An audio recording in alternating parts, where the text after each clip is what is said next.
cosmic and earthbound friends, and welcome to episode 1 of The Adventures of Abernathy Franklin. And without any ado, because I don't have any ado yet, this is just the first episode, let's get into Abernathy Meet Frankie.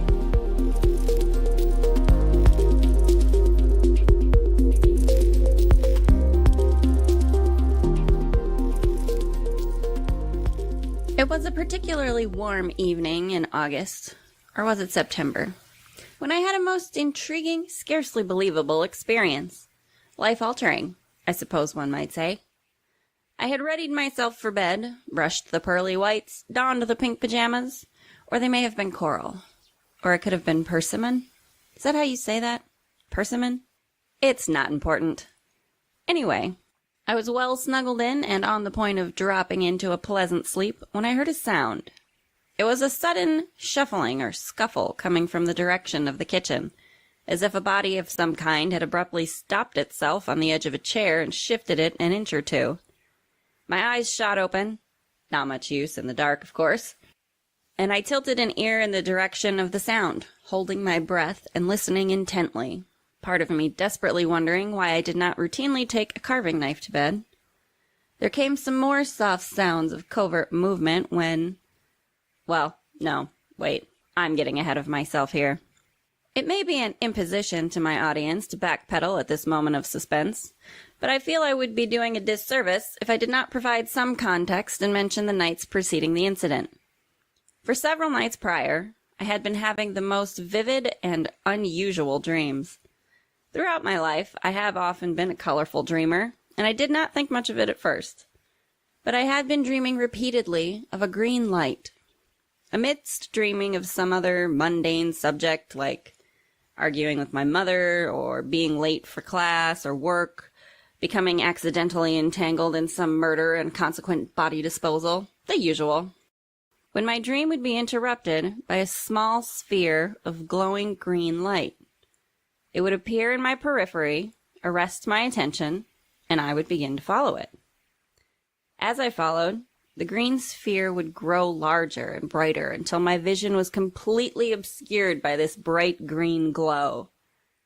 From the last of these dreams, just prior to the night in question, I had awoken to find myself standing in my garden, pajama-clad, bare feet in the mud, with my right arm outstretched as if I had been trying to touch the green light. Not a little unnerving, as you can imagine. And all the next day, before my life became rather more interesting than a night on the town in Bangkok, I found myself musing on this somnambulatory experience with a bit less trepidation and a little more eager curiosity. What was this green light? What did it mean? Would I dream of it again? And should I lock the back gate and bar the front door to prevent potential sleepwalking through the neighborhood? Or maybe just wear shoes to bed? Now, let us return to our nocturnal intruder. I was in the middle of attempting some stealth of my own, feeling silently on the bedside table for my phone in hopes of dialing for help, when out of the corner of my eye, I saw that strange green glow. Or did I sense it? It's hard to say now. But I turned to look, in time to notice the decidedly white fluorescent kitchen light being flipped on. "I'm not a burglar, you know," said a strangely familiar voice. "And why should I trust you?" I responded without really thinking and despite my nerves. "Come out and see." The voice tinkled in a jovial sort of way. I rose from bed, switched on my lamp, and quickly snatched my phone off the nightstand. No sense in giving this seemingly friendly owl all the benefit of the doubt. I peered around the door frame and down the hall to see the intruder, seating herself at my table with a smile. And at this juncture, my shocked curiosity overtook my fear and so-called better judgment. "But you can't be."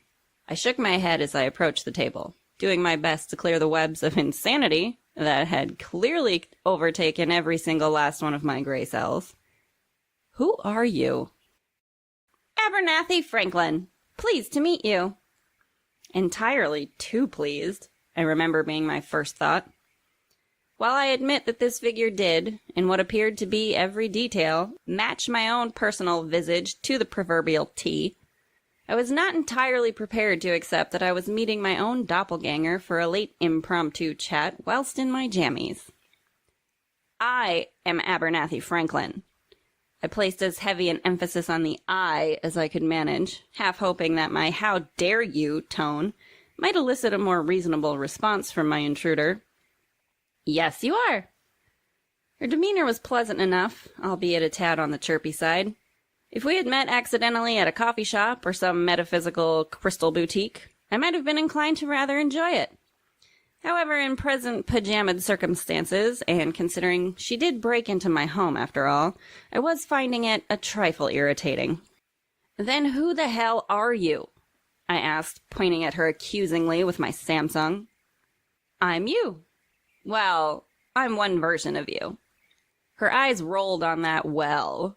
With such innocent gaiety, I almost decided to like her.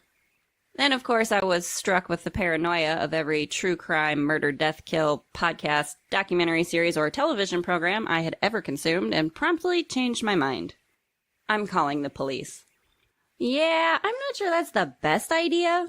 If I'm not mistaken, in your reality, the police have a tendency to shoot to kill first and ask questions later, without much emphasis on that whole ask questions later bit. And anyway, it would be a shame to stain those lovely pajamas. Where'd you get those, by the way? She leaned forward on the table, putting her chin in one hand and looking me up and down approvingly, as if wishing we could exchange ensembles. I looked down at my jammies unwittingly and started, "Oh, these? I didn't pick them out. They were actually a gift. Hang on, wait, damn it! Don't sit there grinning at me like some happy-ass fairy tale mischief maker spinning gold yarns or whatever.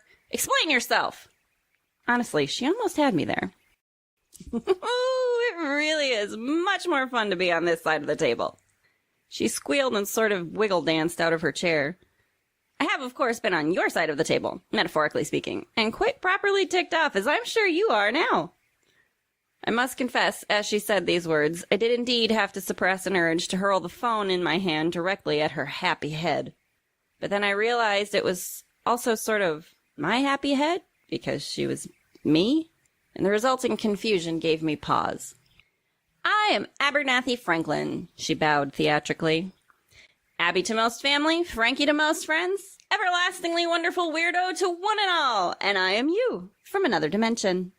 Oh, and I should say, though, in case you might meet, I'm Frankie with a Y, not to be confused with Frankie with an I, but honestly, once you meet her, we're pretty easy to distinguish from one another.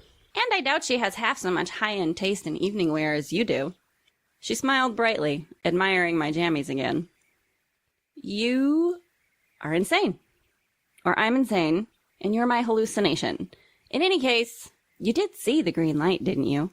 She interjected. Her eyes betrayed the sort of excitement you might expect from a child opening gifts on Christmas morning. Or a sociopathic comic book villain gleefully spouting plans for world domination to their loyal henchmen. One of the two. How do you know about... Oh, I suppose, because you're me? I could feel my incredulity slowly melting away. This Abby to family, Frankie with a Y to friends, squealed and did another little dance. I couldn't help wondering, is that what I look like when I do that? I've always imagined that my own energetic outbursts were rather endearing to those in the vicinity. But from the observer's perspective, I was mostly just starting to worry that she might knock over my tea kettle or send some other stray object crashing to the floor with her flamboyance. Exactly! I dreamed of a green light before I met me, and I've been following it all about the cosmos. You are going to love it!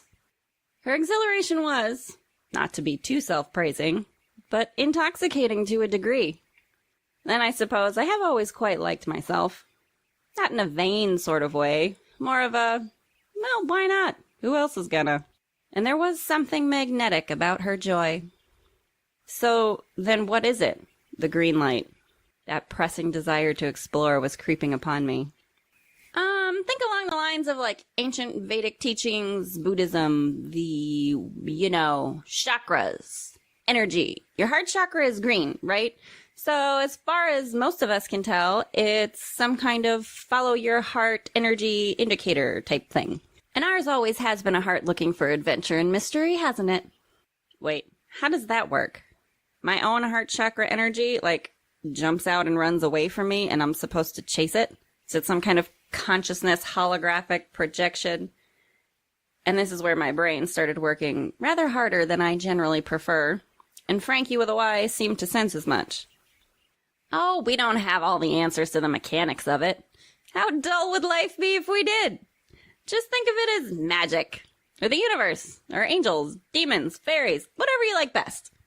Her arm waving and cartoonish movements around the table were giving me a hint of how my family and friends must feel when I start on my own rants about energy and consciousness. She had the distinct aura of the town witch, riding the high point of a 3-day bender, much to the chagrin of her neighbors and local constabulary. And if I'm being honest with myself, in that moment, I couldn't help wanting to be on that high with her. So how did you get here, and where do you come from? I come from Earth, just like you, but another sort of dimensional overlay iteration of Earth. Like another reality on top of this one. Very similar, but also individual. It's a bit hard to define in human terms. Just follow the green light. It's not a science. Or maybe it is. Maybe it's magic. You just have to... She was making waving motions with her hands, as if trying to pluck accurate instructions out of the ether. You want to do it, so you just do it. I decide I want to do it, so I just do it. That's it. We've always been fast learners, haven't we? Yeah, right. Okay. It's time for you to float back to wherever you came from so that I can wake up in my garden again. Or go back to bed and sleep off my apparent stroke. I began shooing her towards the door. You're gonna try it. You won't be able to help yourself. The possibilities are just too delicious. She clapped her hands in what could only be described as ecstasy. Then she grabbed me about the shoulders, and for the first time since spotting my own self at my kitchen table, I felt myself really, truly believing that she was real. That it was all true. I mean, if she was real enough to touch me. But then her eyes took on a more gentle glow as she squeezed my shoulders. Don't be afraid. I know, we've always been conditioned to be afraid, but I'm telling you, there's no need. Just trust yourself. You'll figure it out. She released my shoulders and stepped back. Instinctively, I looked down to where she had touched me and raised my hand to touch my own shoulder, about to pinch myself to prove I wasn't dreaming. I shook my head again and exasperatedly rubbed my face with my hands. Now, no, you really need to... But she was already gone. Evaporated, discorporated, disappeared into the night, simply no longer in existence before me. Gone. I looked about the kitchen and adjoining living room. No sign of her. No intruder. No other me. I stood for a long while, or it may have been no time at all, who can say, contemplating this waking dream, this impossibility I had just been presented with. And I said out loud to myself, but if I really do believe anything is possible. And at that moment, a green glow arose in the corner of my eye. I turned to see the light, a small green pulsing sphere, suspended in my living room. I moved towards it slowly, almost as if approaching a skittish animal I didn't want to frighten away. It pulsed and grew as I moved closer. The bright green light became as large as a doorway, and from its unseen depths I heard the most joyful laughter. Do I really want to do this? Frankie, my friend, talking out loud to myself again, I touched the light. It felt like warm liquid air. The possibilities really are too delicious. And I stepped through the light, through my doubts and fears, and into an entirely other world. And that, dear friends, is where I leave you. Off to explore new realms and follow my bliss. But don't worry, there's plenty more of me where that came from.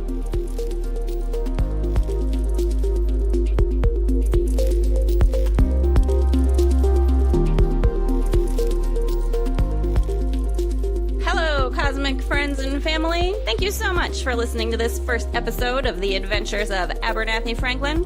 I do hope you enjoyed hearing it as much as I enjoyed creating it.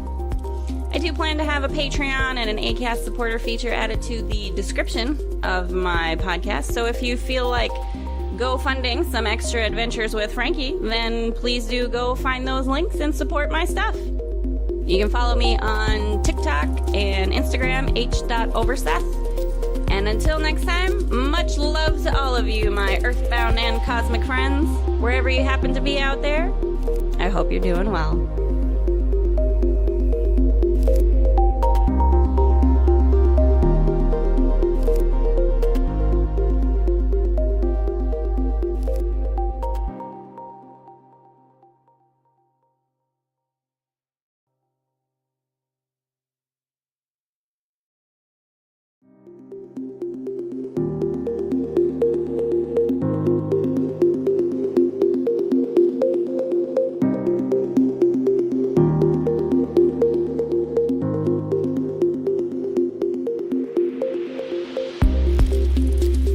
And welcome to episode 2 of The Adventures of Abernathy Franklin. When we last left Abby, she had just learned of her unique ability to timeline hop anywhere in the world. Or any world, if Frankie with a Y is to be believed. And she is. So let's join Abby for her first solo adventure with Angelica's Shark.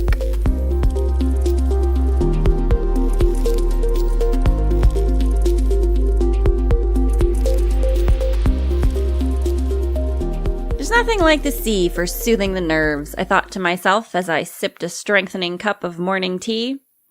I was relaxing on the veranda. Or is it a balcony? Raised type of thing. You know, full of outdoor lounge furniture and overlooking this lovely golden beach in a menacing sort of way. Having recently met myself, absolutely in the extra-dimensional flesh and not metaphorically on some head-shrinking doctor's chaise sofa, I had found myself stepping out of my living room and into a rather long overdue bit of respite from ye old 9-to-5 prison sentence. I wasn't entirely sure where I was, but if I had to hazard a guess, I would presume I had dimension hopped into some version of Earth in what I imagine to be some version of the south of France. Not that I have ever actually been to the south of France in my own version of Earth, or any other for that matter, but I had absorbed enough literature and pop culture to suggest to me that this is what the south of France would look like. Anyway, as I say, I was relaxing on the veranda, actually on a chaise sofa of sorts, as luck would have it, but sans medical physician. And I was absently observing the bathing suit-clad beach strollers and swimmers this pleasantly warm AM, and rather enjoying the salt air. I interested myself in the conversation of a young couple, carried upon the breeze, as it were, to my resting spot. "Darling, won't you join me? The water is quite refreshing, really," called the female of the pair. She was classically attractive, if it's not too impertinent for me to say. Long in the legs and full in the figure, wearing a bright red vintage number bespeckled with white polka dots, along with a matching summer hat, one of those floppy numbers that appeared to be roughly similar in diameter to one of the table umbrellas positioned on my veranda. Did we settle on veranda? Or did we still have some audience members at the back discussing architectural vocabulary? Well, never mind. "Darling, really, come in, you'll enjoy it," came the young woman's voice again. Was the feeble, wordless reply of her male counterpart. He was lounging up the beach a space with his face buried in a book. I took it as read that whatever he sat poring over must have been quite the juicy little novella or spine-tingling thriller. After all, if it weren't, I think I would be more than a little offended on behalf of the swimming pin-up girl trying to goad him into the water. And then again, upon closer inspection of this pale bookworm, I told myself the poor fellow must be some variety of delicate and moneyed stock, with no spine for the great salt waves, and perhaps no spine for any red and white polka-dotted pin-up girl, swimming or otherwise. I do believe the scene I am about to detail for my public will only give further evidence to support this theory of mine. For some little time, the young lady continued to espouse the merits of dipping one's toes in the sea and otherwise making her best efforts to cajole her beloved into leaving his book and chair in favor of joining her, when all of a sudden, the young woman snapped into a terrified screaming fit, the likes of which Alfred Hitchcock himself would have coveted for his own films, and her words became a bit difficult to discern for a moment.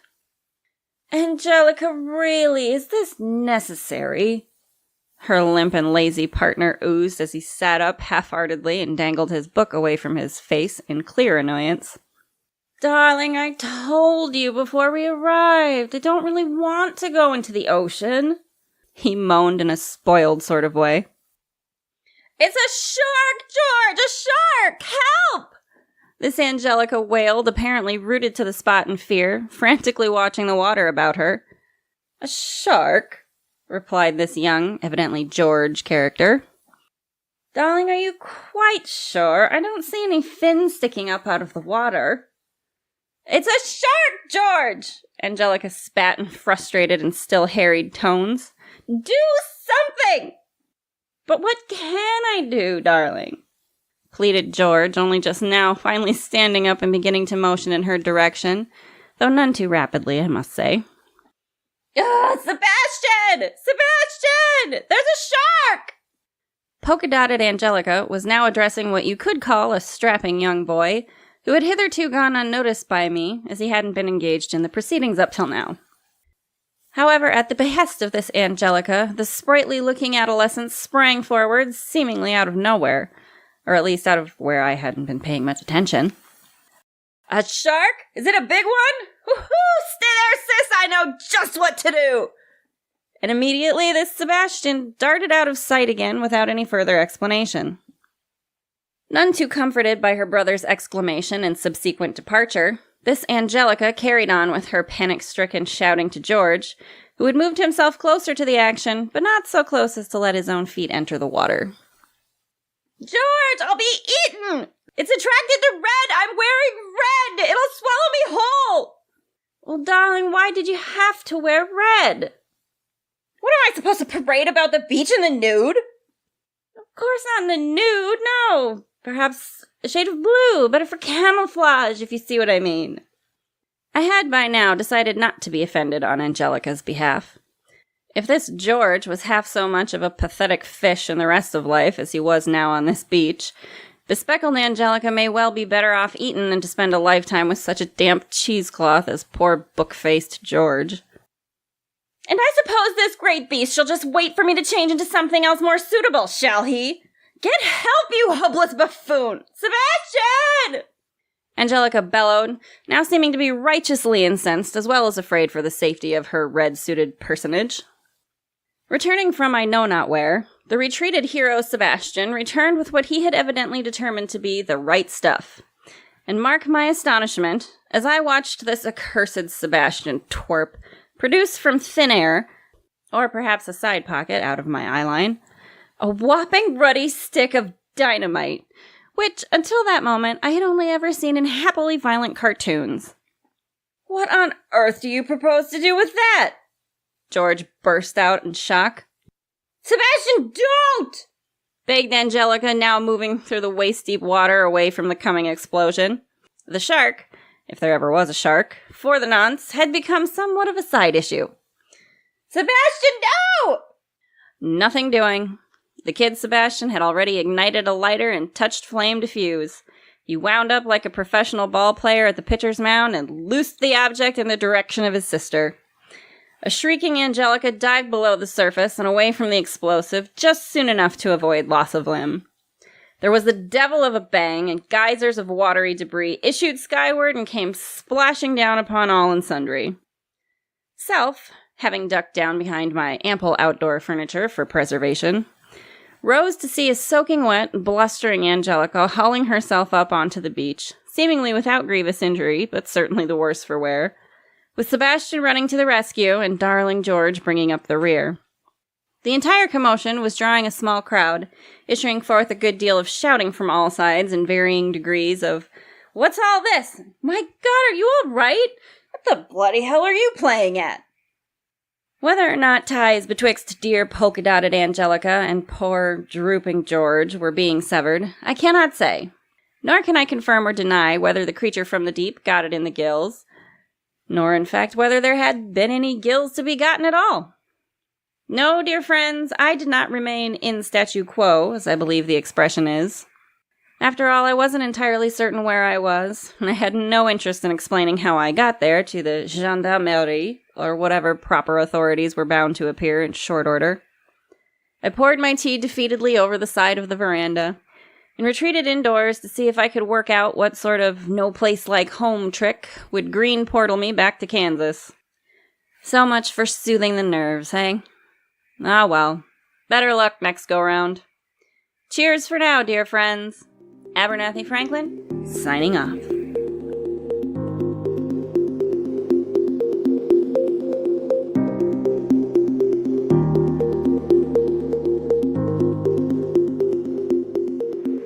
Bonjour, mes amis. That's a French hello. Thank you, Google.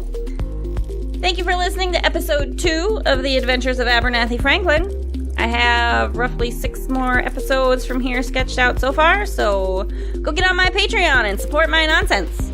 Why not? Mine's as good as anyone else's. That's patreon.com/Abernathy Franklin. You can find me, Haleigh Overseth, creator of this wonderful podcast, on Instagram and TikTok as h.overseth. That's H for Haleigh, .like.com, Overseth. Over like on top of, Seth like Seth Green. That sounded kind of dirty, but whatever, there it is. Also check out my Wares by Frankie, that's Frankie with an I, Etsy shop. I've got a link tree on my TikTok and my Instagram that'll get you there if you can't find it, where I create visual nonsense that I think is fun. Go get yourself a coffee mug or a t-shirt, because you deserve a little just for you gift, so go get one from Frankie. And thank you again for listening. Much love to you all, my earthbound and cosmic friends. Wherever you are out there, I hope you're doing well.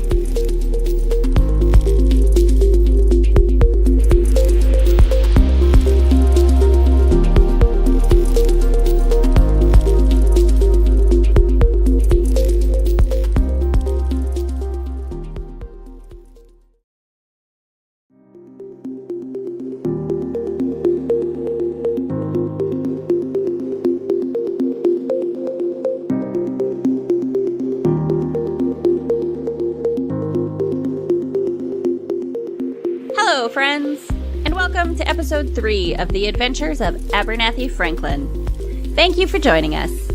When we last left Abby, she had been making an honest attempt at well-deserved R&R at a beachside somewhere in three-dimensional spacetime.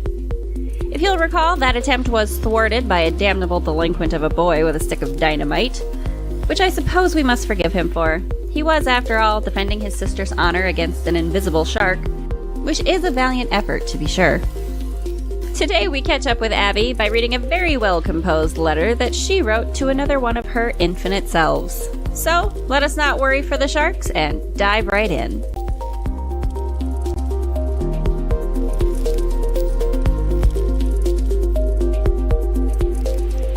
Greetings and salutations, dearest Bernie. Please excuse me if I am taking a liberty by calling you Bernie. We haven't met in the flesh, but other versions of us with whom I am friendly have referred to you as Bernie, and I do hope that you and I can also be friends, despite the bad news I must be the bearer of. You see, it's like this. A while back, I was introduced to this interdimensional travel of sorts by another Abernathy Franklin. Flirty little fairy, that one. She materialized in my kitchen as I was drifting off to sleep one night. She very briefly explained to me this ability we all seem to have, to flit about dimensions and visit other realities, and then she simply flitted out of my own reality, and I haven't bumped into her since. At least, I don't think I have.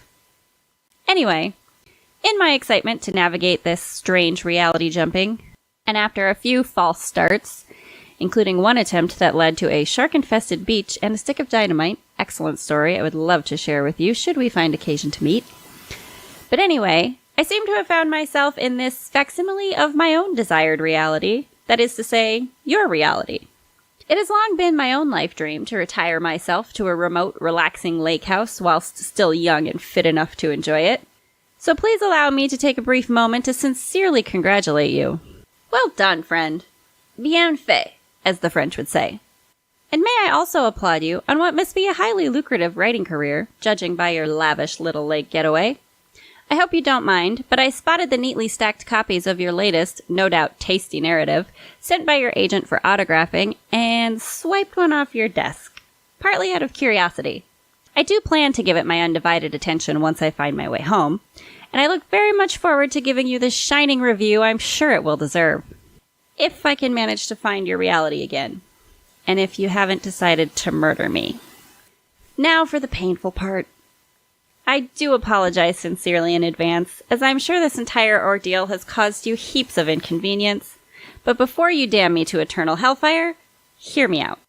Having found myself in your beautiful home, I proceeded to poke about as noisily as I possibly could, calling out, "Hello!" and knocking with my fists on various surfaces. Not to be obnoxious, of course.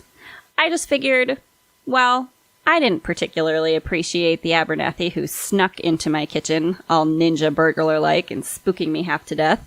So, in an effort to be considerate, I thought it better to beat the drum in search of a fugitive, as it were, so that anyone who may be haunting the residence would hear me coming. "Hello? Anyone home?" My polite outcries were suddenly drowned in the rumbling sound of a diesel engine. I find those enormous roaring trucks to be offensively unpleasant, don't you? Honestly, they sound like an indefinitely sustained 10-decibel fart. What anyone sees in those, or motorcycles, is beyond my reasoning. But, as I was saying, I followed the monster truck sound to the window and was able to locate its source. Your neighbor, Gordon, who by the way is surprisingly charming despite his calamitous choice in vehicle, was about to back said vehicle onto your frozen lake. Mostly frozen, I suppose. Spotting me at the window, Gordon hailed me with a hearty wave, and I went out to greet him. He explained to me that it was his impression I was out of town, which I suppose, of course, you must have been. Being quick on my feet, I casually lied and said I had returned early. No sense in trying to tell Gordon that I belonged to another dimension and actually hadn't the foggiest idea what he was talking about. After all, it's not my place to reveal any secrets to the inhabitants of your reality. That would be presumptuous. Doing my best to divert conversation from details about my, that is to say, your, comings and goings, I made some throwaway remark about the pleasant sunshine. Gordon then proceeded to recite the local weather report and explain that he had come to remove your ice house from the lake in your absence, as temperatures were becoming warmer than expected for the time of year. Still, feeling it would be prudent to shoo him away rather than create any memorable interaction for which you may later have to answer, I thanked him kindly and assured him that I would remove the structure promptly. Gordon gave me a few Farmer's Almanac tips about fishing in the spring, but soon enough was back in his truck and on his thunderous way. I fear, however, that in my effort to, again, be considerate and not cause unneeded butterfly effects in your reality, I may have sent Mr. Diesel-driving Gordon away in a bit too much haste. While it appears that in your specific dimension, your life has led you to pick up rugged outdoors person skills, such as hauling to and fro a small recreational structure, I must confess I have not had the same life experience and was thus unprepared for the task. Still, never one to shy away from an opportunity to expand my skill sets, I did go about locating your garage, truck, keys, and your iPad, of course for looking up tutorial videos. If it's not too impertinent at this juncture, might I take an opportunity to compliment your selection of heavy-duty vehicle, which I must say demonstrates far superior taste in both engine volume and body sleekness as compared to Gordon's deafening monstrosity. Again, lovely man, very sweet. And again, my sincerest apologies. Upon having backed your truck onto the lake, I set about the business of securing the ice house to the vehicle in order to haul it safely ashore. While toiling at this unfamiliar task, I had a very nice view of the back of your lake house, and again, may I just take a brief pause to praise your selection of French windows and doors for your exquisite home. I promise, I am not exaggerating when I say it truly is puzzle-worthy picturesque. Belongs on a postcard, really. Or, better yet, in a magazine feature. But, back to the narrative at issue. I must have spent several hours, or what felt like several hours, poring over internet education on the subject of ball hitches, ice houses, and somehow a bit of a rabbit hole on tactical outdoor clothing and accessories. Did you know there's such a thing as a backpack that converts into a tent? Ingenious. But my pathetically clumsy attempts to follow video instructions, I regret to report, failed miserably. Feeling defeated, I thought perhaps a small break was in order to regroup. I hope you will forgive my taking another liberty, but manual labor of any kind does tend to be a sweaty endeavor, and finding myself in need, I indulged in a hot shower and borrowed some clean clothes. And, might I say here, your wardrobe denotes impeccably classy taste. Audrey Hepburn herself would find you to be stiff competition in the style game. Once again, sincerely, Well done, friend. As one would readily imagine, sweaty labor tends also to be hungry labor. So I helped myself to your kitchen. Those bagels are amazing, by the way. Must be from some cute little mom and pop shop, right? I love little local treasures like that. I do think you and I would get along really well, current circumstances notwithstanding. Having indulged myself in a snack, full tummy fatigue set in upon me, and I didn't think there would be any harm in relaxing for a spell on the sofa, paging through a book to aid digestion. Of course, your book I wanted to save for when I could give it my fullest alert attention, so I perused your personal library and settled down with Adventures in Cryptozoology. I do find tales of Bigfoots and dragons marvelously entertaining, but still I was rather exhausted and inadvertently dozed off. No doubt my slumber was aided by the plush, squishy comfort of your sofa, which, if I don't say so myself, may be the most fashionable and luxuriously comfy sofa I've ever had the pleasure of accidentally napping on. I was dreaming that some confounded delivery person was intermittently knocking at the door and refused to leave. Still half entwined in sleepy Neverland, I managed to drag myself off the sofa to answer the front door. Perceive my chagrin when I opened the door and rubbed my eyes, only to find no human persons, delivery or otherwise, and yet a continuation of that entirely foreign popping sound. As waking consciousness dawned in my sleepy little gray cells, I heard a sudden ferocious splashing that immediately called to my mind some variety of water serpent that I had been reading about in your copy of Adventures in Cryptozoology. Of course, terror and realization hit me like the Titanic hit the ocean floor, and I dashed to the back of the house, out the French doors, and towards the shore of the lake. Too late. I arrived in time to see only the swirling waves and aftermath of the ice breaking, chunks of frozen debris bobbing in the water like miniature icebergs. Even a little empty bucket bobbing about. In my utter shock, I nearly didn't see the very top of the icehouse chimney pipe, still protruding from the water's surface, positively sparkling in the sunlight. I stood dumbfounded, my stomach churning much like the water, and just beneath the subsiding waves I could make out the red roof of your truck. Your poor, well-chosen, brave red beast, now sitting placidly in its icy bath next to its tiny fish house friend. Honestly, I nearly vomited out of remorse right then and there. I considered that I could wade in and attempt to hold my breath and enter the vehicle. Thinking the scenario through, though, I was not brave enough to experiment with starting up the engine underwater. I've never had training as a Navy SEAL, nor so much as a crash course in basic snorkeling, so I doubted whether I could hold my breath long enough to do anything useful. Besides, I don't have enough mechanical knowledge to be sure that underwater driving would not put me at risk of electrocution or some other hideous form of injury. I concluded that the entire situation, given my obvious inability to cope with it, was best left to a professional, which of course I presume you must be. Or at least I presume you must be in a position to summon said professional at your convenience. Bernie, my friend, please know that I am truly sorry about your stellar truck, and no doubt high-quality icehouse. My only consolation is the idea that your profitable writing career also affords you the very best in vehicle and property insurance, and your tragic losses will be fully compensated. Perhaps there is even a silver lining to be seen. Now that they're gone, you have the pleasure of shopping for replacements. Given your other exemplary choices in home design and wardrobe, I would think shopping is something that must bring you much enjoyment. Otherwise, how would you be so good at it? And I wish you a wonderful time in procuring a new hearing-tolerant truck and chic shack for winter fishing. I do hope you can find it in your heart to accept my sincere apology and forgive me. For a first trip into your dimension, this has been wildly more eventful than I anticipated. Please do accept the assurance of my highest regards for you and your reality, and my deepest regret for these unfortunate happenings. I do hope that we shall meet in better circumstances one day and become friendly. I really do believe we would get along swimmingly. Sincerely yours, Another You.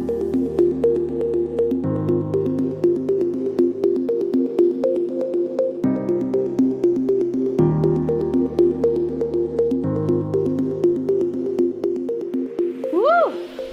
What another harrowing adventure gracefully survived by our intrepid heroine Abernathy. This is Haleigh here, creator of the Adventures of Abernathy Franklin. Thank you all for listening in.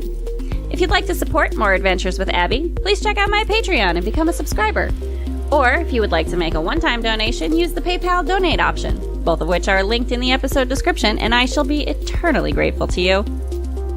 And if you'd like to treat yourself to some whimsical fun in physical object form, head over to my Etsy shop, Where's by Frankie, also linked in the description, where I create visual fun and slap it on coffee mugs, t-shirts, notebooks, and whatever other things tickle my fancy.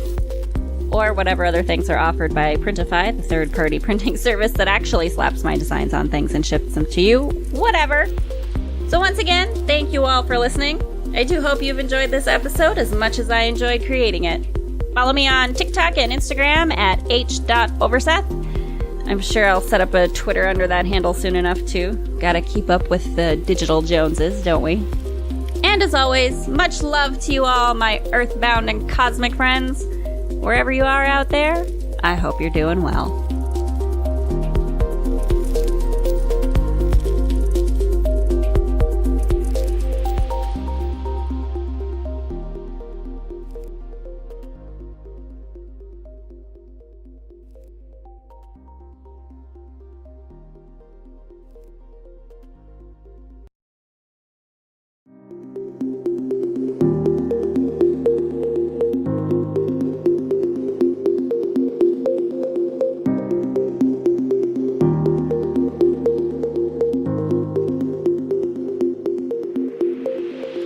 Hello, friends from around the globe and among the stars. Welcome to episode 4 of The Adventures of Abernathy Franklin.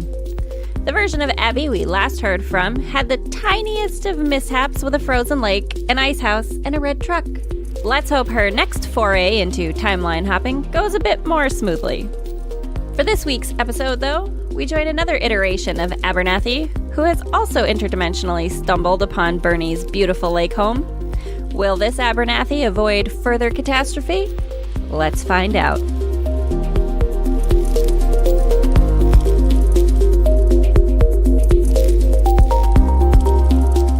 Good Lord. Guess that Abby is having a rough go at learning the ropes, I thought to myself as I set aside the well-composed letter. Being fairly new to this interdimensional travel myself, I felt awful, both for the Abby who sunk the truck and for Bernie, whose lovely home appears to be a vacation destination of sorts for other Abernathys. If I'm honest, though, I mainly felt relieved for myself. Strange and unusual though it was for me to accidentally discover that I could will myself into other realities, at least no one broke into my house to either give me a heart attack or to destroy any of my belongings. For being a new kid at this game, at least I've not ruffled any feathers. Yet. I looked about my surroundings, still no sign of the Abernathy, or Bernie, who actually belonged in this dimension with her lovely lake house, which I now must absolutely see from the water. If it's as spectacular a sight as this poor amateur but articulate Abby, who wrote that beautiful letter, says it is, I simply must find time for a canoe ride with my easel and paints. Maybe I could give the painting to Bernie, a bit of a consolation gift of sorts, or an olive branch. If her home is a hot spot for adventuring Abernathys, a peace offering for my own use of her estate might not be the worst idea. Of course, I would have to find her first. Seeing no sign of another living soul and having no thoughts of what else to do, I decided to take a stroll through the grounds and get a bit of fresh air. Perhaps somewhere along the lake edge, someone will have left a canoe conveniently stocked with canvas, brushes, and an assortment of oil paints. Not likely, of course. But fanciful, cheery daydreams do tend to enhance my enjoyment of light exercise, so daydream about art I did. I was following a narrow walking path through a small patch of trees when I spotted who I presumed was Bernie on a bench near the water's edge. She was snacking on a bagel and casually tossing bits of it to a few floating ducks in the water, and she appeared in general good spirits. I thought it would be safe to approach and engage, so I did so. "Good morning, Bernie. I hope you don't mind my paying your dimension a visit. I've heard such wonderful things." "Huh? No. I don't belong here either, friend. Just dropping in for a quiet snack. Bernie always has the best bagels. Gets them at some local family bakery, I think. You seen her around?" No, I haven't. but I'm glad to see she must be welcoming to other versions of herself, seeing how many of us evidently visit. Have you known Bernie for long? You know, I've never actually met her, but I stop in here pretty regular. She travels a lot, this version of us. She's a writer. Goes off to book signings and publicity whatever is all over the globe. I think some of her books are movies. Convenient for us anyway, huh? Like a timeshare, kinda. Frankie bit off another chunk of bagel and then threw some more to the ducks. So, Bernie, the Abernathy who owns this house, she knows other versions of her just stop in like it's a free Airbnb, doesn't she? She might. She might not. I haven't met her, so I haven't asked. During our amiable exchange, I took in details of her appearance, as is becoming my custom to do when I meet another version of myself. As I say, I'm not very experienced at this timeline hopping type of travel, and have only met a handful of other me's. Still, I feel it's sensible to mentally note features that might help me distinguish among other versions of myself. Continuing to meet my infinite selves might get confusing otherwise. This version of me, I have to say, is the most easily distinguishable that I have ever met. She was fit, but not in an overly muscular sort of way, and the black cami-style tank top she was wearing revealed innumerable scattered tattoos of varying styles and colors. I got a good look at her armband tattoo, though, featuring an Egyptian ankh with blue and gold bands emanating from it, and filed the image away in my brain for future identification. Although, the longer I stood in her presence, the more I was picking up that she had a very distinct energy about her that may be enough to identify her should we meet in the future. "Well, other me," she said, tossing the remainder of her bagel to the waterfowl at the edge of the lake and standing up. "I go by Frankie. Frankie with an I, that is. Known to other usses by my bodacious body art and charming demeanor." Frankie made a half-bow, half-curtsy sort of maneuver, from which she stood up straight again and stuck out her hand. I took her hand and shook it. "So far, I'm still just Abby. Pleasure to meet you, Frankie with an I.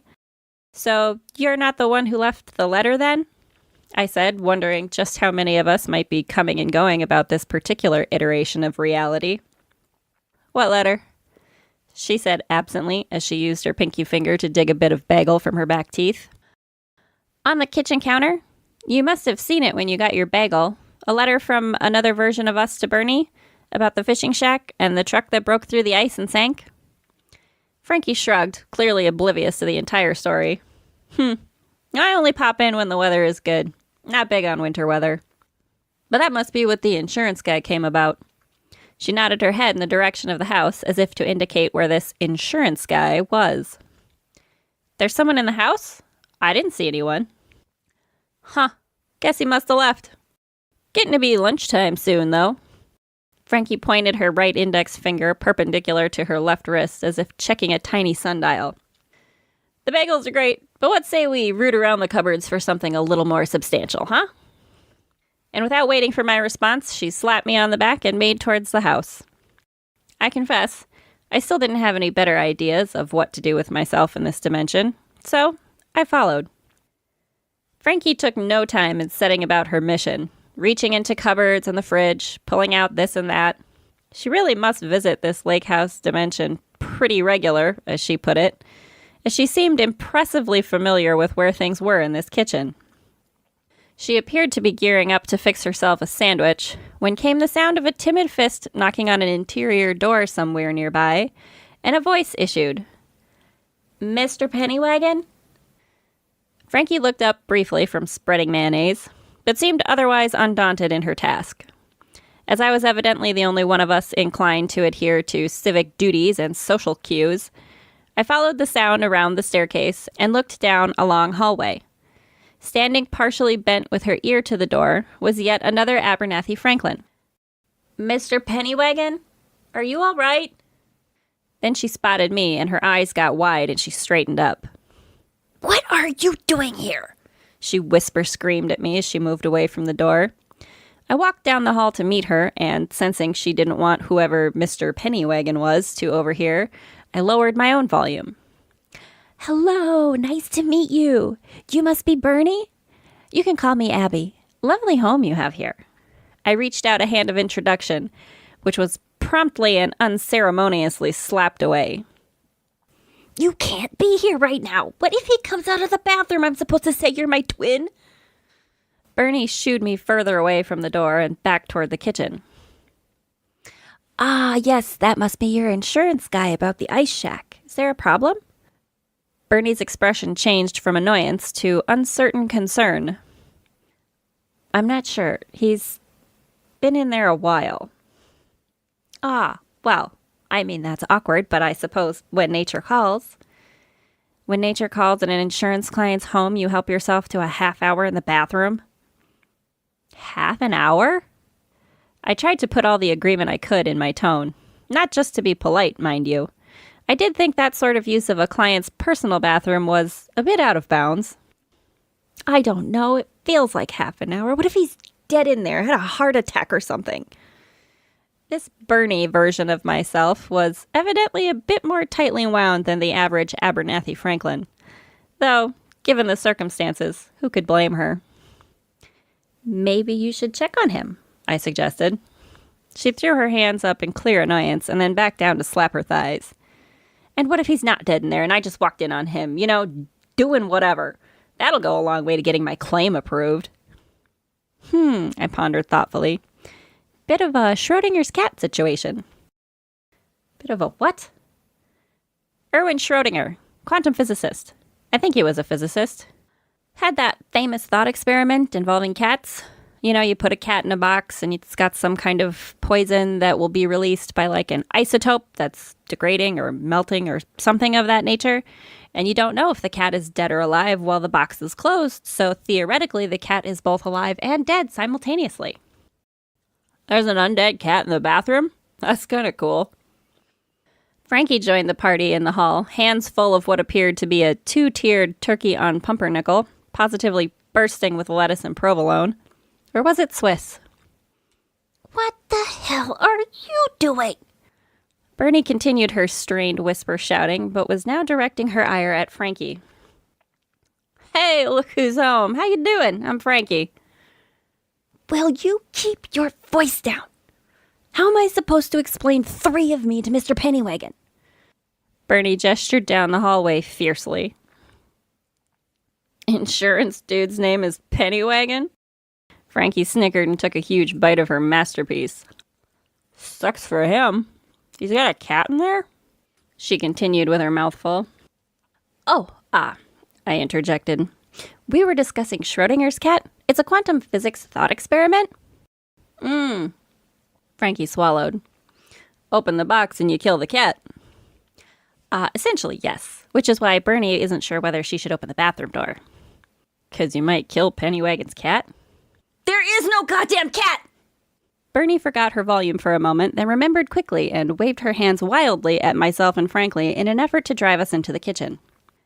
Intending, of course, to be of help, I brought Frankie up to speed. It appears Mr. Pennywagon, the insurance man, has been in the bathroom for an extended period of time and does not appear to respond to knocking. So we were discussing whether or not to open the door to see if he's dead. Bernie let out a sigh and put her hands on her face. Frankie, about to indulge in another bite of sandwich, paused with her mouth open, then closed it and tilted her head. She suddenly had a curious twinkle in her eye, as if she were having a thought unfit for present company.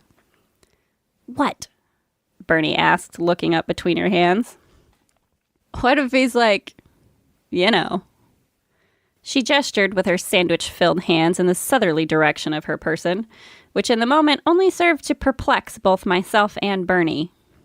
Our blank stares seemed to amuse Frankie, and her eye gleamed again, indicating that she decided against propriety. She did a sort of shimmy dance with her hips. Having a wayward thought. I rather think that if her hands had not been occupied with that colossal sandwich, she might have used one to make a far more rude gesture. I snorted out a short laugh, but stifled it almost immediately and cleared my throat. Sorry, I said in Bernie's direction. This Frankie with an eye might be crass and unpolished, but I couldn't help liking her a little. Still, it didn't seem the time to encourage further juvenile humor, for Bernie's sake at least. Bernie, apparently having had about as much as she could stand, straightened her back and squared her shoulders and took a deep breath. Fuck it. She marched down the hall, pounded on the bathroom door, and shouted, "Mr. Pennywagon!"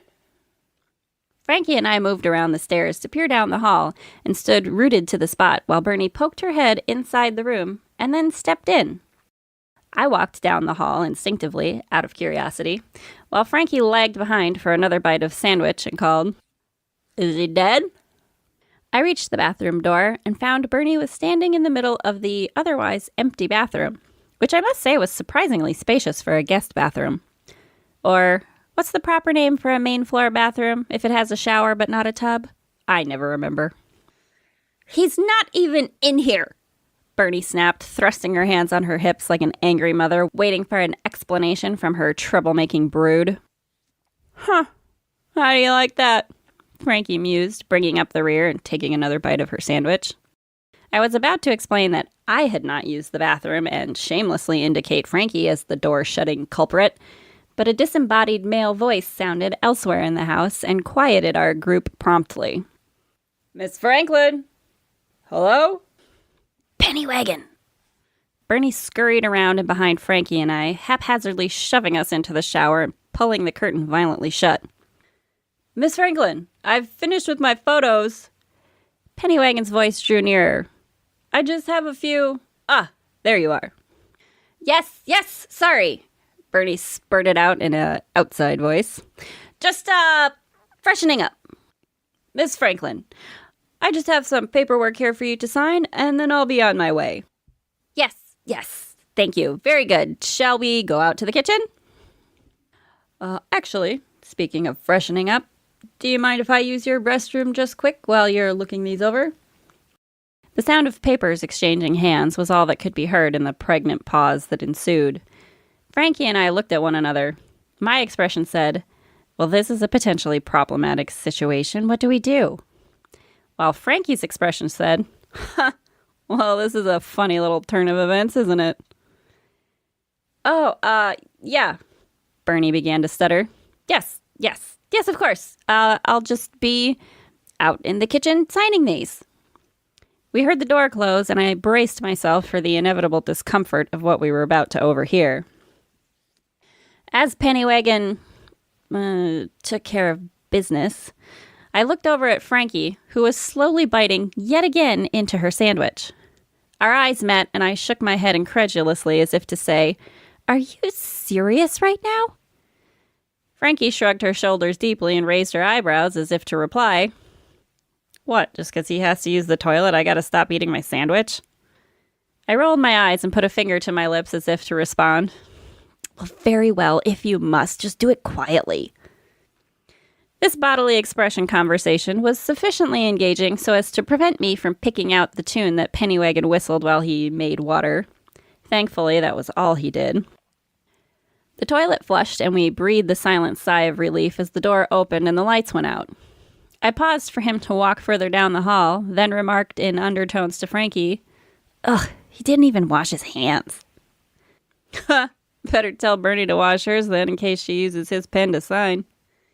We remained in statu quo, Frankie finishing her sandwich while I strained to hear whether Pennywagon had taken his leave yet, when suddenly the shower curtain was thrown open, eliciting a gasp of shock from me and a jovial, "Hey-oh, there she is," from Frankie.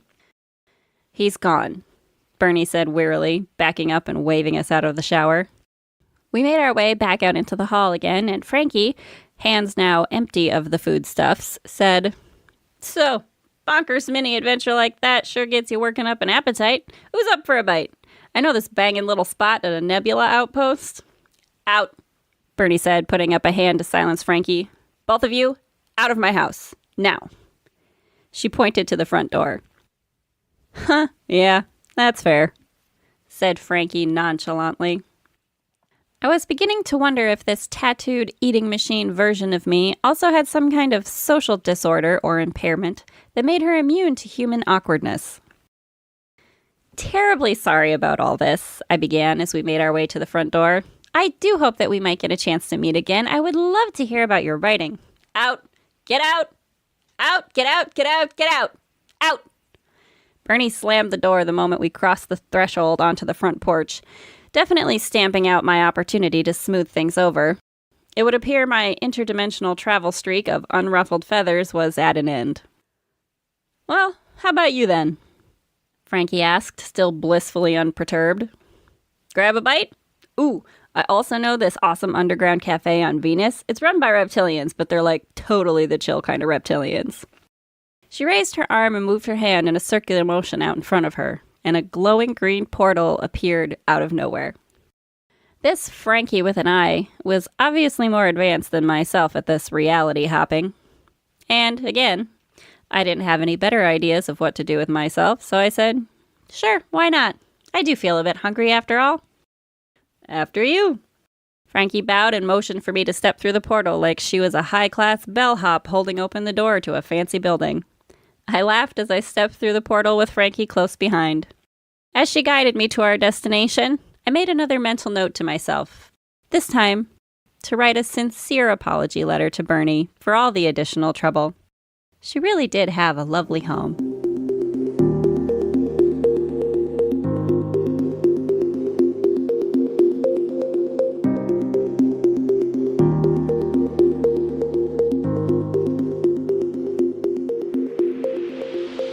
Friends, I think we can agree that all in all, this version of Abby had a pretty easy time of it at Bernie's lake house. And we all got to meet Frankie. Maybe writers shouldn't play favorites, but as my various characters go, Frankie is currently my favorite. If you want to hear more about why, check out my companion podcast, Frankie 411, where I have conversations with Frankie. Which, yes, is just me talking to myself. But then so is this little adventure when it comes right down to it. So thank you all for listening. I do hope you've enjoyed this episode as much as I enjoyed creating it. If you want to support more adventures with Abernathy, check out my Patreon at patreon.com/AbernathyFranklin. Link is in the description, and I also have a link to my PayPal donate button if you'd like to make a one-time contribution, and a link to my fun little Etsy shop, Wares by Frankie, which I have some new designs in added this week, so check them out. And thank you all very much for your support. And as always, much love to all of you, my earthbound and cosmic friends. Wherever you are out there, I hope you're doing well.